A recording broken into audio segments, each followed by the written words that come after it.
I'm Brianna, 23 years old. For 23 years, I lived as a servant in my own home. I woke at 5 every morning to scrub floors, cook meals, and wash clothes while my brother Brandon slept until noon in his king-sized bed. My parents told me something I believed for over 2 decades. Some children are born to be served. Some are born to serve. You're the second kind.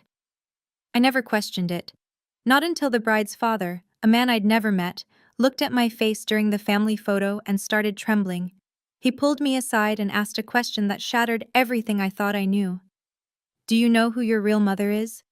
Before I continue, if this story resonates with you, please take a moment to like and subscribe, but only if you genuinely want to hear what happened next. And if you're watching, drop a comment telling me where you're from and what time it is there. Now, let me take you back to the morning of Brandon's wedding, the day I thought would be the worst of my life. We lived in a 2-story colonial in Fairfield County, Connecticut, the kind of neighborhood where every lawn was manicured and every family drove European cars. Our neighbors were surgeons, attorneys, partners at hedge funds.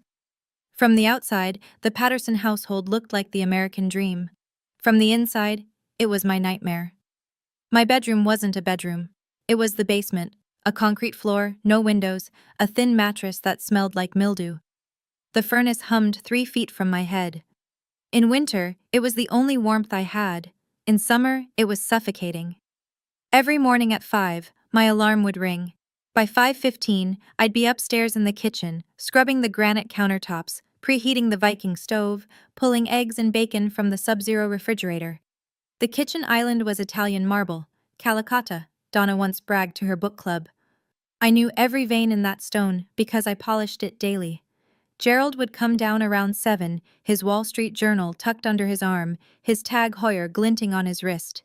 He'd settle into his leather armchair in the breakfast nook, never once looking at me. "Is it done?" he'd ask without lifting his eyes from the headlines. "Yes, Mr. Patterson." "The coffee's weak today. Make it stronger tomorrow." That was the extent of our conversations. 23 years of monosyllables and commands. I'd set his plate on the table, the good china, the Wedgwood with the silver rim, and retreat to the kitchen. My place was never at that table. My place was beside the sink, eating whatever scraps were left after the family finished. But the thing that hurt most wasn't the cold basement or the endless chores. It was the way they referred to me. Brandon's room was on the second floor, corner unit, with bay windows overlooking the garden. He had a 65-inch Samsung mounted on the wall, a PlayStation 5, and a walk-in closet bigger than my entire basement. He went to St. Thomas Academy, $45,000 a year, lacrosse team, college prep. I stayed home. Homeschooled, Gerald told the neighbors whenever they asked. The truth was simpler.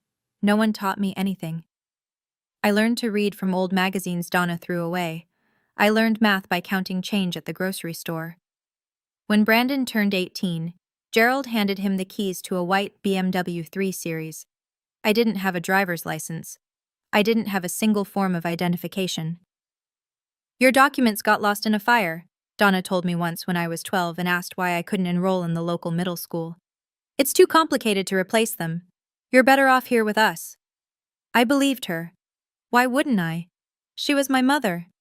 Brandon had an American Express Platinum card linked to Gerald's account. No limit. He bought sneakers that cost more than I'd touched in my entire life. I owned 3 dresses, all hand-me-downs from Donna, altered to fit my smaller frame. At dinner, the family sat together. Brandon would talk about his classes, his friends, his weekend plans. Gerald would nod approvingly. Donna would smile and refill his glass. I stood in the kitchen doorway, waiting to clear the plates. Once, when I was 14, I asked Donna why I couldn't sit with them. She laughed like I'd told a joke. "Brianna, honey, the table only seats 3. It seated 6. I'd counted. That night, I realized something I'd never admitted to myself. I wasn't part of this family. I never had been. Gerald called them the family rules. He'd written them on an index card when I was 5 and taped it to the inside of my basement door, the only decoration I was allowed. Rule 1, you do not sit at the family table. Rule 2, you do not call us Mom or Dad. You will address us as Mr. Patterson and Mrs. Patterson. Rule 3. You do not leave the house without permission. Rule 4. You do not speak to strangers. The consequences for breaking these rules lived in the kitchen pantry. A thin rattan cane, the kind you'd use on furniture, hidden behind the cereal boxes. Gerald only had to use it twice before I understood. The first time, I was 7. I'd called Donna Mommy in front of her sister. The welts on my palms lasted 2 weeks. The second time, I was 16. I'd saved grocery change for months, $17.32, and walked to the bus station 3 miles away. I was going to leave. I was going to find someone who could help me. The police brought me back within 2 hours. She doesn't have any ID, they told Gerald at the door. No identification whatsoever. Is she yours? Gerald smiled, the warm, concerned smile of a loving father. She's our daughter. Troubled girl, mental health issues. Thank you so much for bringing her home, officers. They left. Gerald locked the door. I spent 3 days in the basement without food. When he finally let me out, he leaned close and whispered, "Without papers, you don't exist. And if you don't exist, no one will ever believe you. No one will ever help you. Do you understand?" I understood. For 7 more years, I never tried to leave again. Brandon wasn't cruel the way Gerald was cruel. He didn't hit me. He didn't lock me in basements or starve me for days. He simply didn't see me. To Brandon, I was furniture, functional, forgettable, there when needed. "Brianna, coffee. Brianna, my room's messy. Brianna, I need the car washed before my date." When his friends came over, he'd introduce me with a wave of his hand. "That's our housekeeper." Not sister, not family. Housekeeper. No one ever questioned it. I looked nothing like the Pattersons. They all had brown eyes and sandy hair. My eyes were green, almost emerald in certain light, and my hair was dark chestnut. I'd asked about it once, years ago. Donna slapped me and told me to stop asking stupid questions. At 26, Brandon was handsome, confident, and employed at one of the biggest real estate firms in Connecticut. He hadn't earned the job. His fiancé's father had arranged it. Victoria Whitmore, blonde, poised, daughter of Richard Whitmore, CEO of Whitmore Properties, worth $47 million. Brandon had proposed to her 3 months ago at Pear Se in Manhattan, with a 2-carat diamond ring he'd charged to Gerald's card. The Pattersons were ecstatic. This marriage wasn't just love, it was a ladder. I overheard Gerald talking to Donna the night of the engagement. "This is it. This is how we get into their circle. Richard Whitmore could change everything for us." They didn't know that Richard Whitmore would change everything, all right. Just not the way they expected. The woman Brandon was marrying would become instrumental in destroying the life the Pattersons had built. Not because of her, because of her father. I was 15 when I finally asked the question I'd been holding inside for years. Donna was in the living room, flipping through a Pottery Barn catalog, marking pages with Post-its. I'd just finished mopping the floors and my hands were raw from the bleach. "Mrs. Patterson?" She didn't look up. "What? Why am I different from Brandon?" The catalog lowered. Her eyes, cold, flat, the color of dishwater, met mine.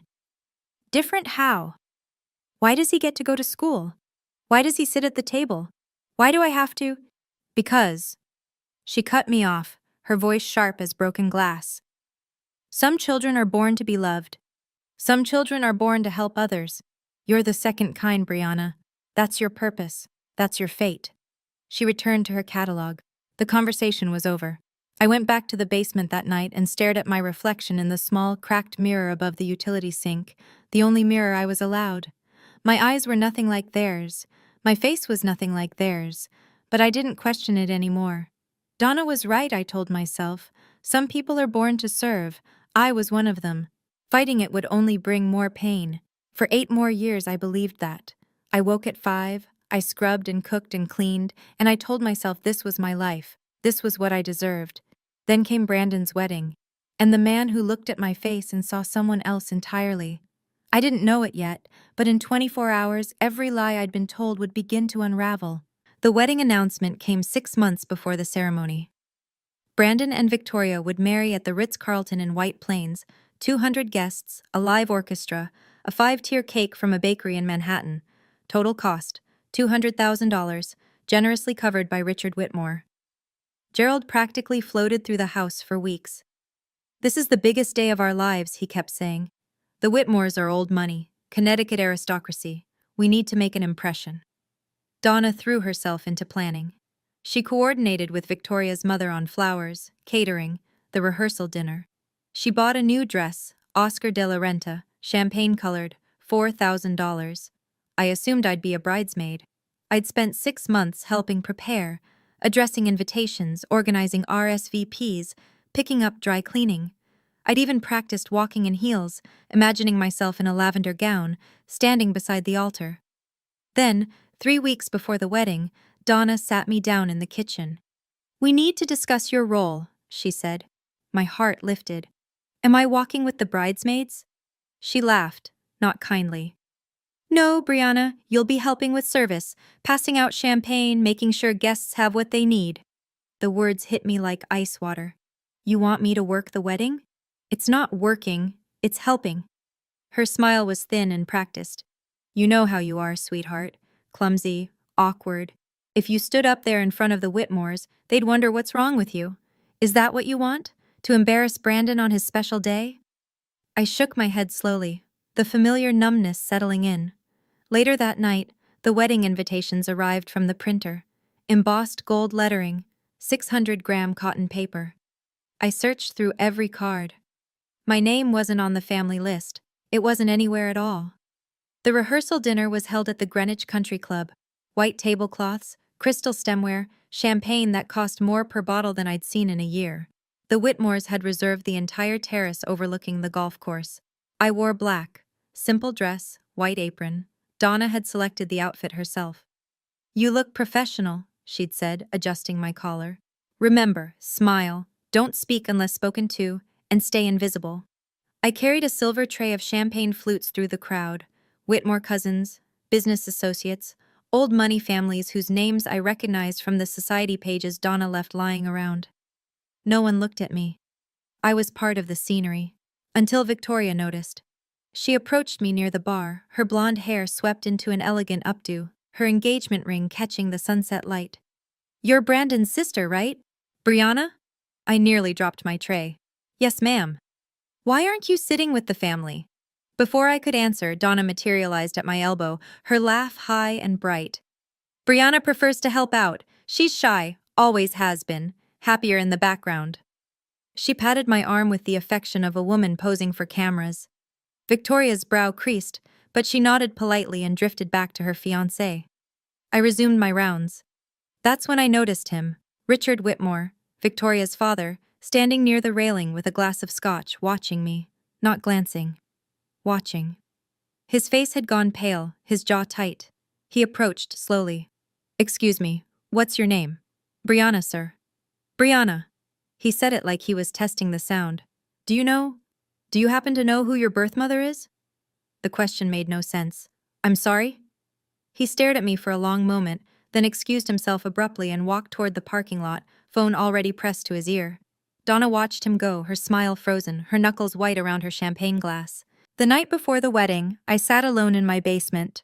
Upstairs I could hear laughter, Donna toasting with her sisters, Brandon's college friends clinking bottles in the living room. The house thrummed with celebration. Down here, there was only the hum of the furnace and the drip of a leaky pipe. I held the black uniform I'd wear tomorrow, pressing out the wrinkles with my hands since I wasn't allowed to use the iron after 9 p.m. Beside me lay the white apron, starched and spotless. On my lap was a photograph, the only one I had of myself with the family. I was 5 in the picture, standing at the edge of the frame while Gerald, Donna, and toddler Brandon posed together by the Christmas tree. They were touching. I was alone. In 23 years of living in this house, I didn't have a single photo where I stood beside my parents. Not one. Why? The question had whispered to me my whole life, but I'd always pushed it down. Asking led to pain. Curiosity led to punishment. But tonight, in the darkness, the question wouldn't stay buried.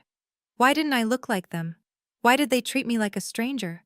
Why had they kept me hidden for so long? I thought about Richard Whitmore's face at the rehearsal dinner.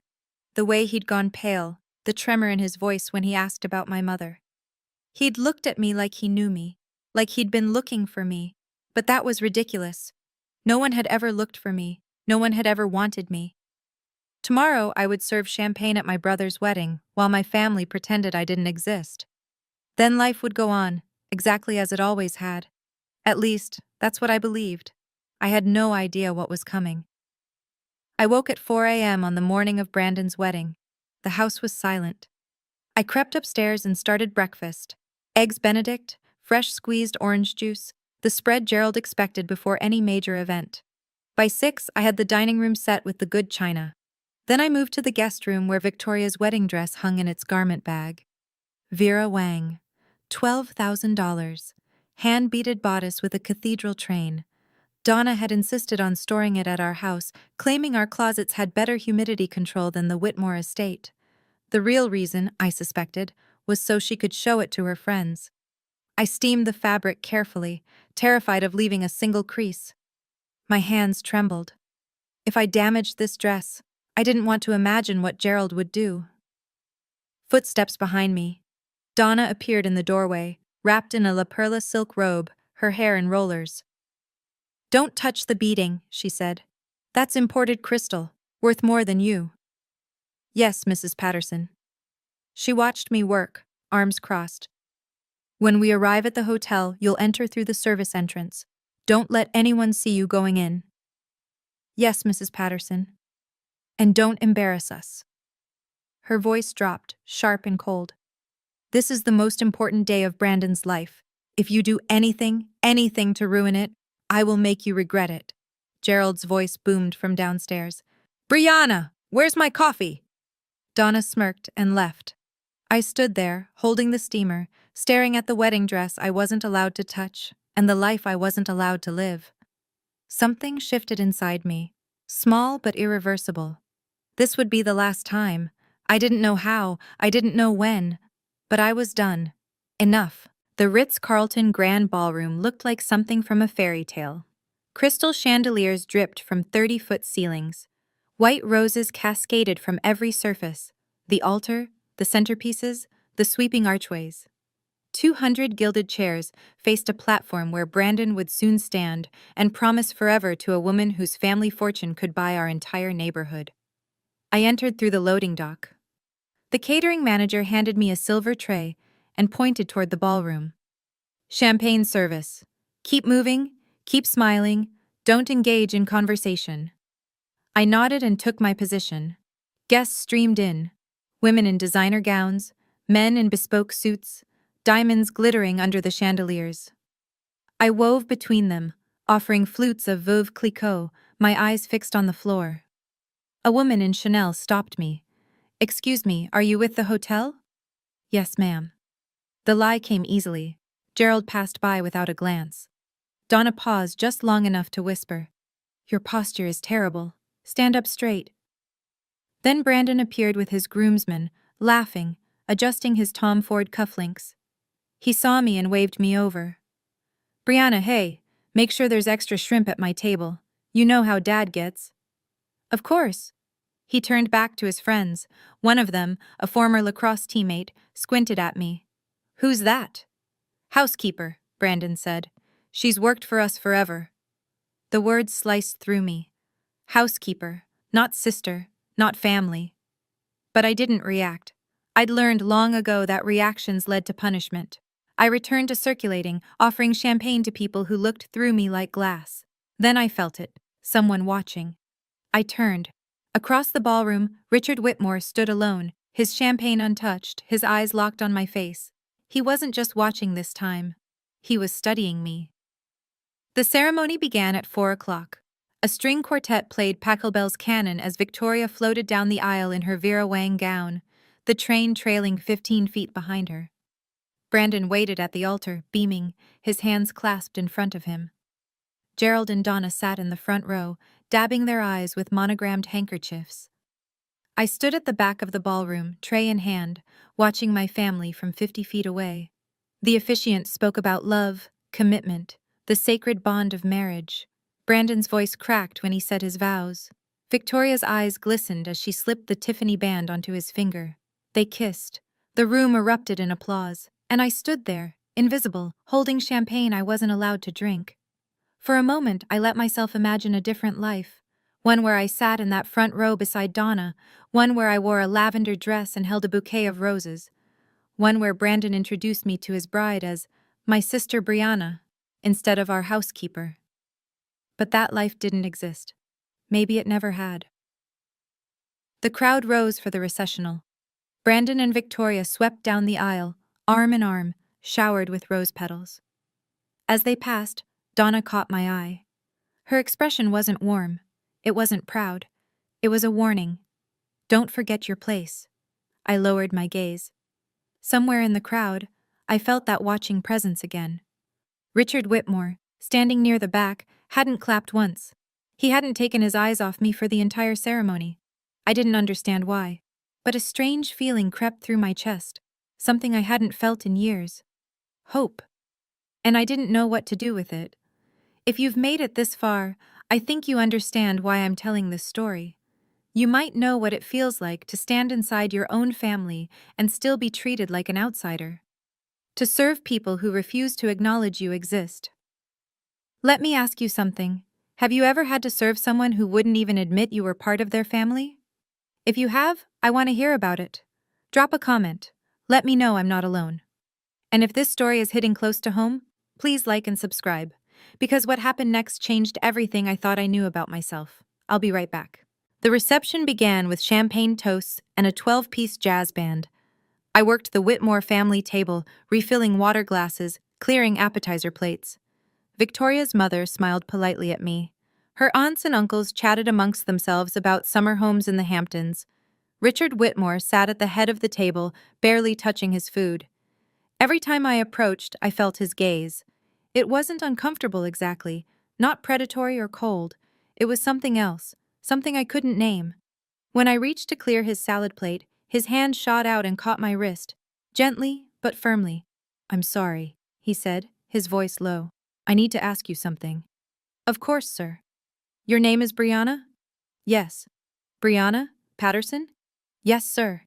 He released my wrist. His hand was trembling. "Do you know who your mother is? Your real mother?" The question again, the same one from the rehearsal dinner. "I live with Mr. and Mrs. Patterson," I said carefully. "They've raised me since I was a baby." Richard's face changed. Something broke behind his eyes, grief, or maybe recognition. "Excuse me," he whispered, and stood abruptly from the table. I watched him walk toward the terrace doors, pulling out his phone. Through the glass, I could see him pacing, speaking intensely to someone on the other end. Victoria noticed. "Is my dad okay?" I didn't know how to answer. At the family table, Donna was watching the scene unfold. Her champagne glass paused halfway to her lips. She leaned toward Gerald and whispered something. He turned, found me with his eyes, and his expression hardened into something I recognized. Fear. I'd never seen Gerald Patterson afraid of anything. Until now. The photographer clapped his hands and called for the family portraits. "Bride and groom's families, please gather by the floral arch." The Whitmores assembled first. Richard, his wife Eleanor, Victoria's brother and his wife, a cluster of elegant relatives in coordinated pastels. Then the Pattersons. Gerald straightened his tie. Donna smoothed her Oscar de la Renta. Brandon wrapped an arm around Victoria's waist. I stayed back, tray in hand. The photographer scanned the group, then pointed at me. "What about her? Is she family?" Silence. Gerald's smile tightened. Donna looked at the floor. Brandon said nothing. Then Richard Whitmore's voice cut through the awkward pause. "Yes, she's family. Brianna, please come stand beside me." I froze. "Sir?" "You heard me." His voice was calm but firm. "Come here." I set down my tray. My legs felt like they belonged to someone else as I walked toward the group.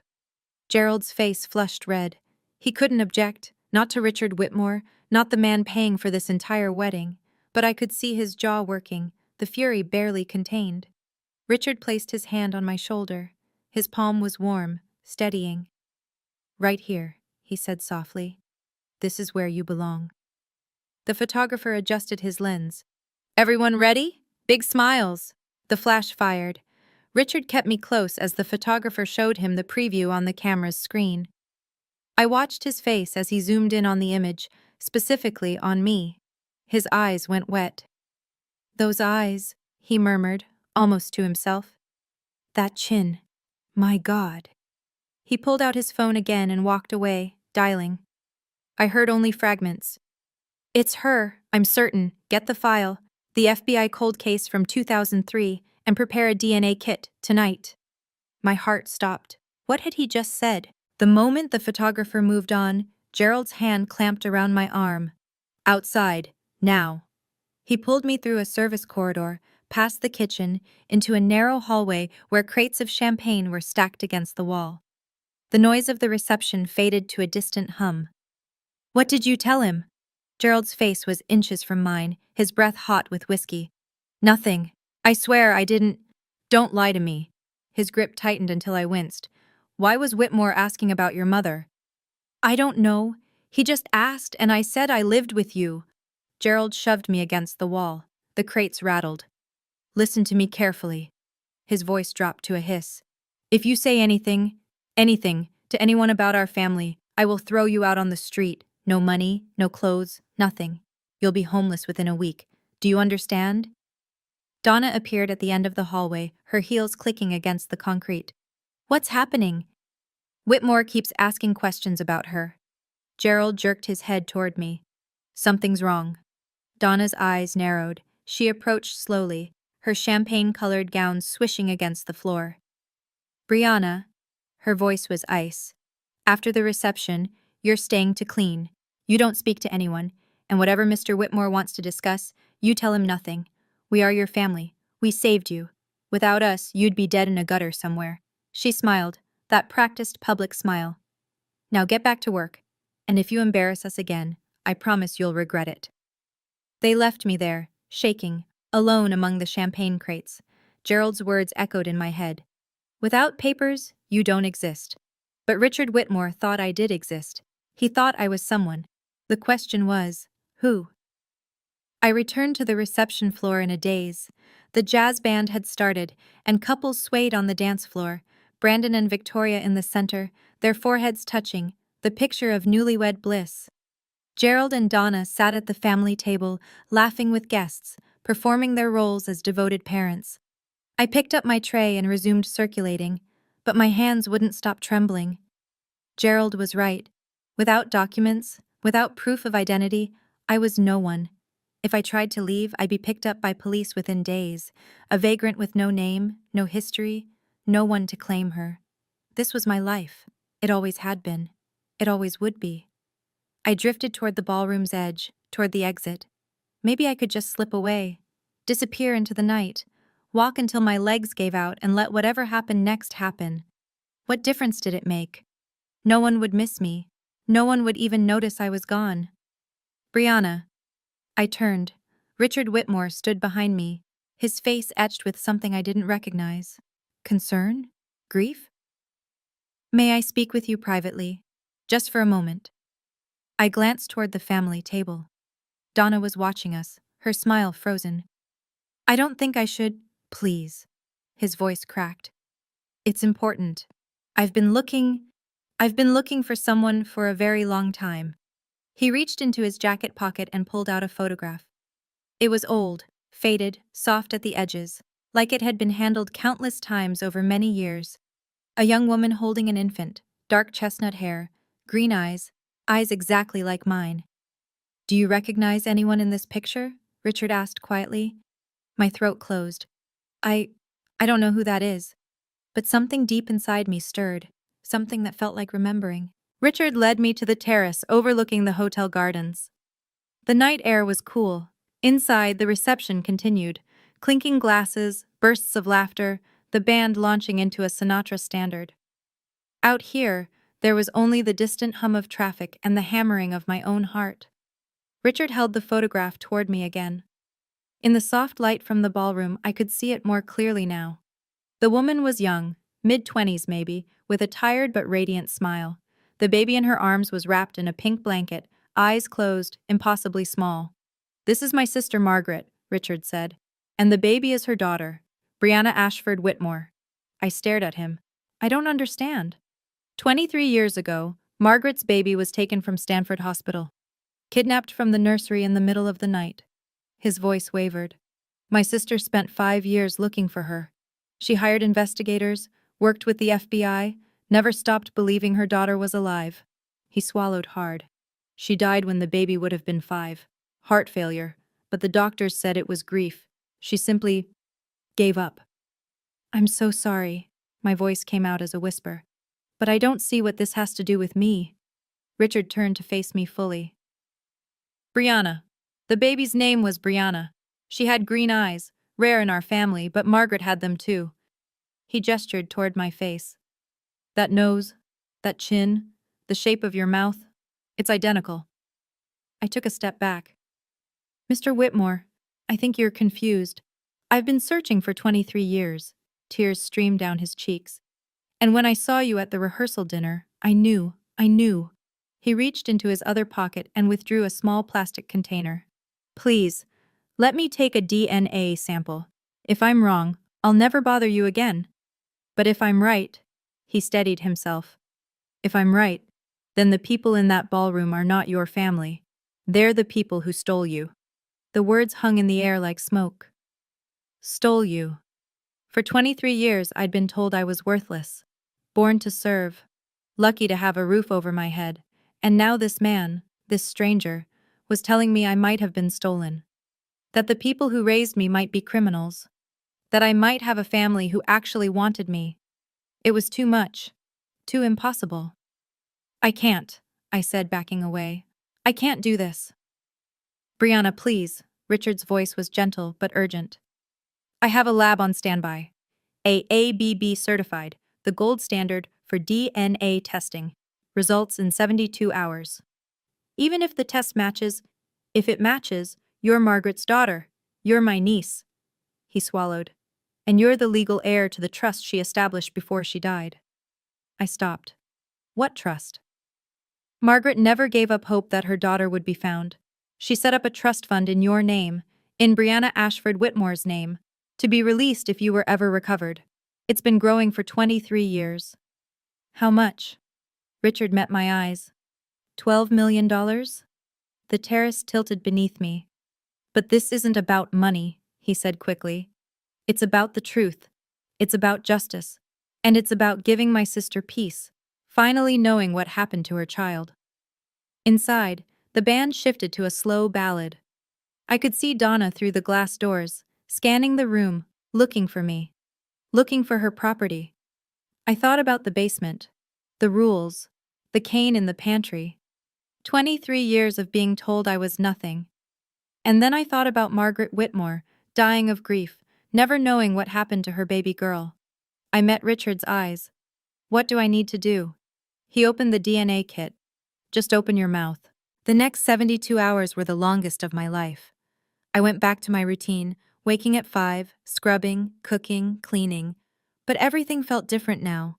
Every time Gerald barked an order, I looked at his face and wondered, did you buy me? Every time Donna criticized my work, I heard Richard's voice. The people who stole you. They noticed the change. What's wrong with you? Donna demanded on the second morning. I'd let the coffee sit too long, and it had turned bitter. Nothing, Mrs. Patterson. I'm just tired. You're always tired. She poured the coffee down the sink. Make another pot, and this time, pay attention. I made another pot. I washed the dishes. I folded the laundry. But in my pocket, I carried the slip of paper Richard had given me, his personal cell phone number, written in blue ink.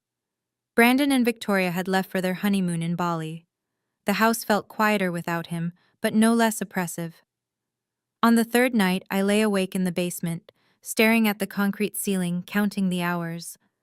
Then my phone buzzed. The old Nokia, the only device I owned, purchased with saved grocery change, glowed with a text message from an unknown number. Results are in. Can you meet tomorrow? 10 a.m. Cafe on Main Street. R.W. My heart stopped, then started again, racing. I typed back, I'll be there. The next morning, I told Donna I needed to buy cleaning supplies. She barely looked up from her magazine. "Be back by noon. I have guests coming for lunch." "Yes, Mrs. Patterson." I walked out the door and kept walking. Toward the truth. Toward the answer to every question I'd been too afraid to ask.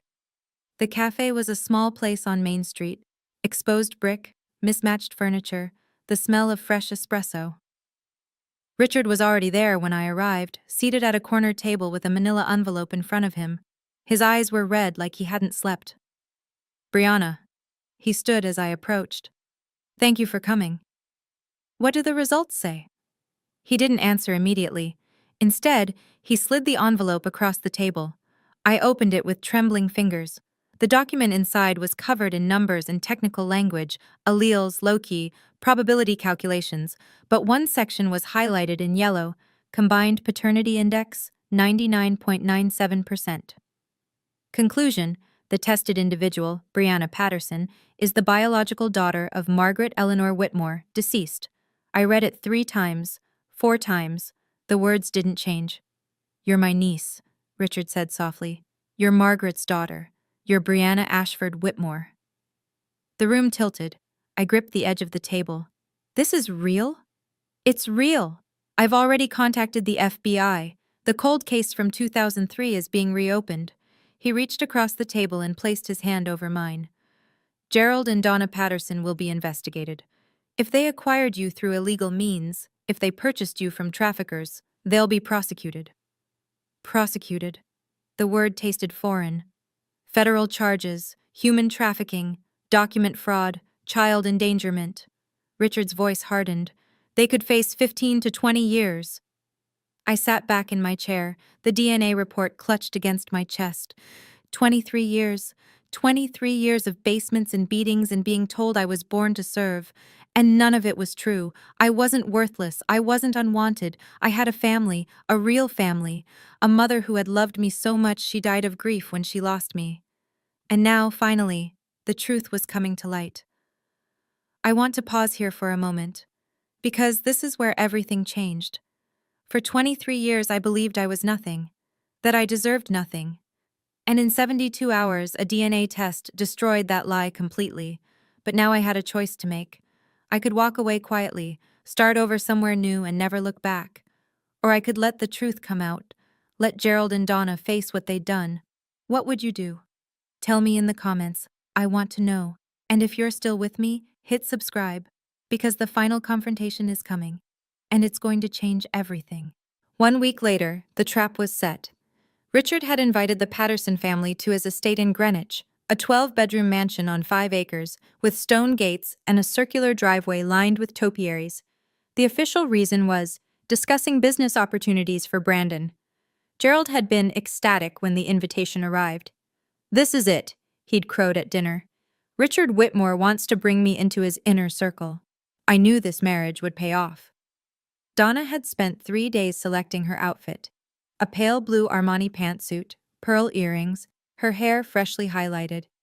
Brandon and Victoria were flying back early from Bali specifically for the meeting. No one suspected anything. I was instructed to come along, of course. "To help serve refreshments," Donna said, as though it were obvious. I didn't argue. When we pulled up to the Whitmore estate, Gerald let out a low whistle. "This must be worth 30 million, easy." "More," Donna murmured, her eyes gleaming. We were ushered into the main sitting room, a cavernous space with 20-foot ceilings, oil paintings in gilded frames, furniture that looked like it belonged in a museum. Richard greeted us warmly, shaking Gerald's hand, kissing Donna's cheek. "Please, make yourselves comfortable. Brandon and Victoria should be here any moment." I hung back near the doorway, watching. Gerald didn't notice the other people in the house, the man in the gray suit waiting in the adjacent room, the woman with the manila folder on her lap. But I did. Richard caught my eye and gave an almost imperceptible nod. The FBI agents were in position.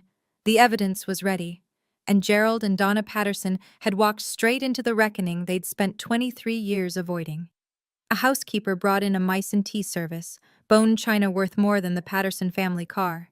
Donna accepted her cup with exaggerated graciousness, crossing her legs at the ankle like she'd seen in old movies. "This is a beautiful home, Richard," she said. "Just stunning." "Thank you." Richard settled into his armchair, his expression pleasant but unreadable. "I wanted to discuss something with you before Brandon arrives. Something about Brianna." Gerald's cup rattled against its saucer. "Brianna?" "Yes." Richard gestured toward where I stood near the doorway. "She's been part of your family for quite some time, hasn't she?" "Since she was a baby," Donna said quickly. "We adopted her when she was just a few months old. Gave her everything, a home, food, education. We've been very good to her." "Adopted?" Richard nodded slowly. "That's interesting, because I had my attorneys check the county records. There's no adoption paperwork on file for anyone named Brianna Patterson." Silence. Gerald set down his teacup. "The records must be incomplete. You know how government agencies are. Things get lost." "I also checked with the state of Connecticut," Richard continued, his voice still calm. "No birth certificate, no social security number issued at birth, no hospital records anywhere in the tri-state area." Donna's practiced smile was starting to crack. "What exactly are you implying, Richard?" "I'm implying that Brianna has no legal identity, no documentation whatsoever." He leaned forward. "Which raises a very interesting question. Where did she come from?" Gerald stood abruptly. "I don't know what kind of game you're playing, but I don't appreciate the accusation." Richard didn't flinch. "It's not an accusation, Gerald. Not yet." He opened the leather portfolio on the table beside him. "But I think you should see what's in this folder." Richard removed 2 documents from the portfolio and laid them on the coffee table. The first was the DNA report, the one I'd already seen, with its highlighted conclusion and its 99.97% certainty. The second was older, a photocopied FBI report with a case number at the top and the word confidential stamped in red. "This," Richard said, pointing to the DNA report, "confirms that Brianna is a 99.97% genetic match to my late sister, Margaret Whitmore. Brianna is her biological daughter." Gerald's face went from red to white. "And this," Richard tapped the FBI document, "is the cold case file from March 2003. My niece, Brianna Ashford Whitmore, was abducted from Stanford Hospital when she was 6 months old. She was never found." He looked up at Gerald. "Until now." Donna's teacup slipped from her fingers and shattered on the Persian rug. "This is insane," Gerald sputtered. We would never." "Then explain the documents." Richard's voice hardened. "Explain why she has no birth certificate, no adoption records, no proof that she was ever legally your child." "There was a fire," Donna's voice pitched high. "Records were lost." "There was no fire," Richard cut her off. "I checked. Every hospital in a 300-mile radius. No fire, no lost records, no Brianna born to any family named Patterson." The door to the adjacent room opened. A man in a gray suit stepped through, followed by a woman holding a badge. "Gerald Patterson? Donna Patterson?" The man's voice was flat, official. "I'm Special Agent Morrison with the FBI. We have some questions about the acquisition of your daughter." Gerald stumbled backward, his face ashen. Donna began to cry. And I stood there, watching the walls finally close in on the people who had called themselves my parents. What happened next moved quickly. Special Agent Morrison produced a warrant. His partner, Agent Chen, now Agent Smith, I'd later learn she'd recently married, began reading the Miranda rights. "Gerald Patterson, Donna Patterson, you are under arrest for suspicion of human trafficking, document fraud, and child endangerment. You have the right to remain silent. Anything you say can and will be used against you in a court of law." Gerald tried to run. He made it 3 steps before Agent Morrison caught his arm and pinned him against the wall. The man who had terrorized me for 23 years, who had starved me, beaten me, told me I was nothing, whimpered like a child as the handcuffs clicked around his wrists. Donna collapsed onto the sofa, mascara streaming down her cheeks. "Brianna," she wailed. "Brianna, please, tell them this is a mistake. We're your family. We raised you." I looked at her, at the woman who had slapped me for asking questions, who had locked me in basements, who had told me I was born to serve. "You raised me as a servant," I said. My voice was calm, steady. You never treated me like family. Not once. We gave you everything. You gave me a mattress on a concrete floor. I took a step closer. You took my identity. You took my childhood. You took my mother from me. Donna's face crumpled. We didn't know. We thought. You knew. Gerald's voice cut through, suddenly vicious, even in handcuffs. You knew exactly what we were doing, Donna. Don't pretend otherwise. At that moment, the front door opened. Brandon and Victoria walked in, fresh from Bali, tanned and smiling, until they saw the FBI agents and their parents in handcuffs. Victoria's smile vanished. What the hell is going on? The federal charges came down within the month. Gerald and Donna Patterson were indicted on 3 counts each: human trafficking under 18 U.S.C., Section 1589, document fraud, and child endangerment. The investigation revealed they had purchased me from an underground adoption network in 2003 for $15,000, cash, untraceable. The network had been shut down years ago, but the FBI had kept records. My name appeared on a ledger, listed between a purchase price and a delivery date, like I was inventory. The trial lasted 4 months. I testified twice. Gerald maintained his innocence until the end, claiming he'd been told I was an orphan, that he'd simply given me a better life. The jury didn't believe him. Donna turned on him during her testimony, claiming she'd been coerced, that Gerald had threatened her, that she'd always wanted to treat me better but couldn't. The jury didn't believe her either. Final sentencing: Gerald received 18 years in federal prison, Donna received 12. Their assets were frozen pending civil proceedings. The house in Fairfield County, the one with the Sub-Zero refrigerator and the Calicotta marble and the basement where I'd slept for 23 years, was seized to cover legal fees and potential restitution.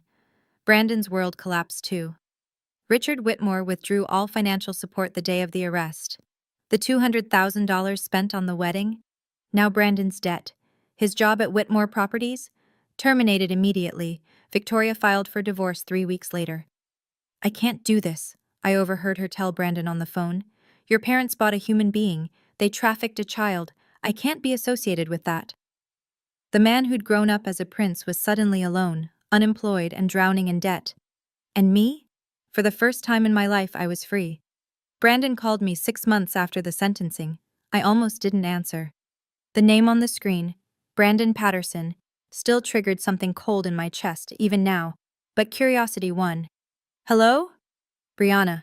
His voice was thin, unfamiliar, not the confident golden boy I'd grown up serving. Someone hollowed out. I need to talk to you. About what? I'm in trouble. He laughed bitterly. That's an understatement. The apartment's gone. The car's gone. Victoria's lawyer is asking for damages because of the emotional distress of being associated with my family. I can't get a job anywhere. Everyone's seen the news. I waited. I was wondering if maybe you could help me out. Just a loan. Just until I get back on my feet. There it was. 23 years of being treated like furniture, and now he needed something from me.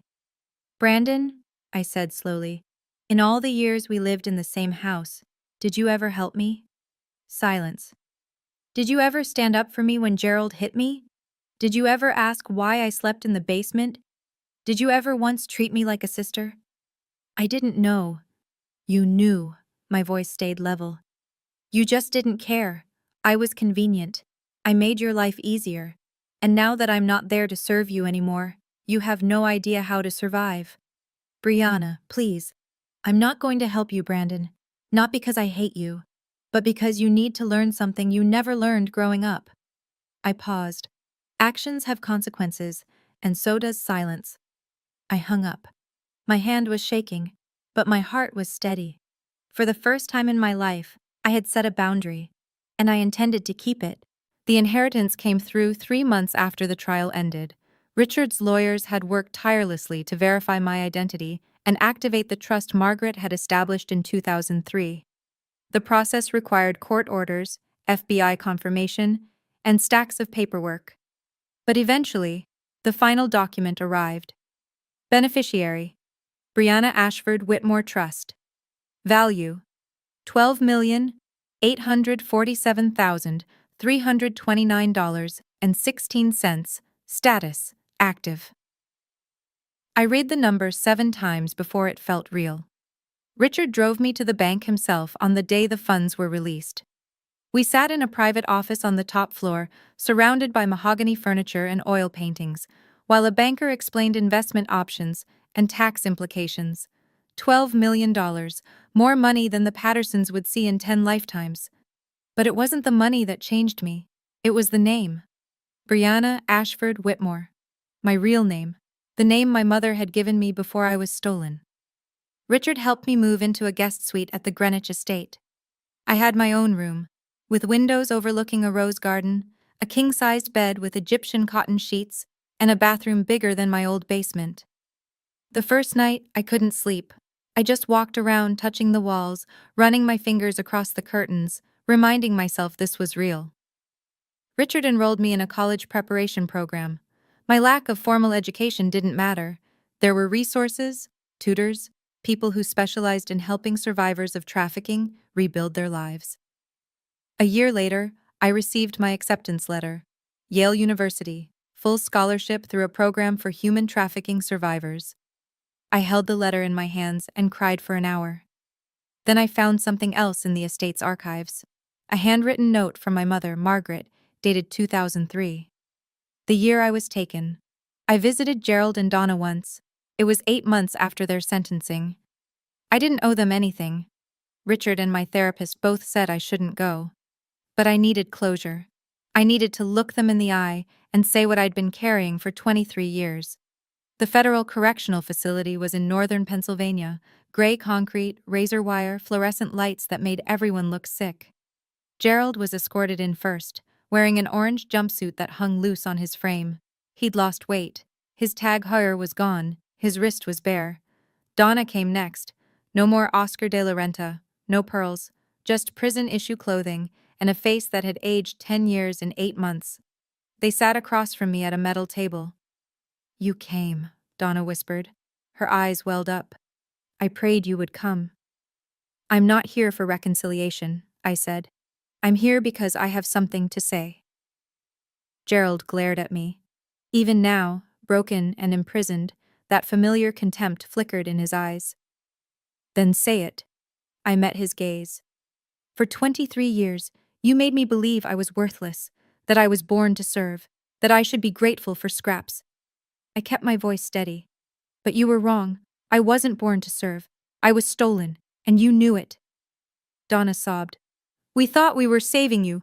You thought you were getting free labor," I cut her off. "I'm not here for your excuses. I'm here to tell you, I'm done. I'm not carrying your shame anymore. I'm not carrying your cruelty." I stood. "I will never forget what you did to me. But I won't let it define me either." I walked out without looking back, and I never saw them again. I'm writing this from my dorm room at Yale. It's small, much smaller than the suite at Richard's estate, but it's mine. My name is on the door. My books are on the shelves. My acceptance letter is framed above my desk.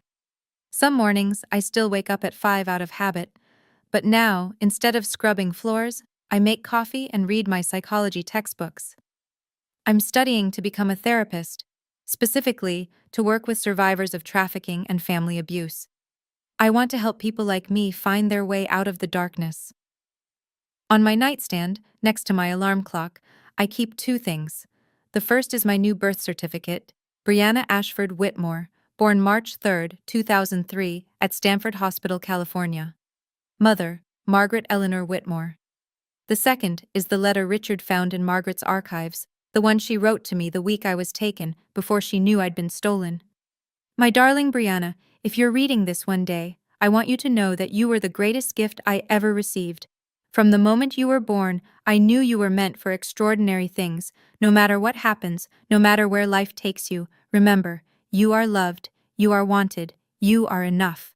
I read it every morning.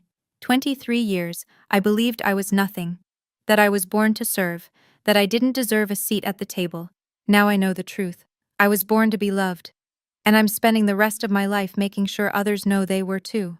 Thank you for staying with Brianna until the end. Many details in Brianna's story have been dramatized to deliver meaningful messages and life lessons. However, Life is full of unexpected twists, and situations like this do happen more often than we'd like to believe. Every year, thousands of missing children cases remain unsolved. Every day, someone out there is treated as less than human by the people who should love them most. If this story touched you, please like and subscribe. And if you know someone who needs to hear that they deserve better, share this with them. More stories about strength, truth, and reclaiming your worth are waiting in the description below.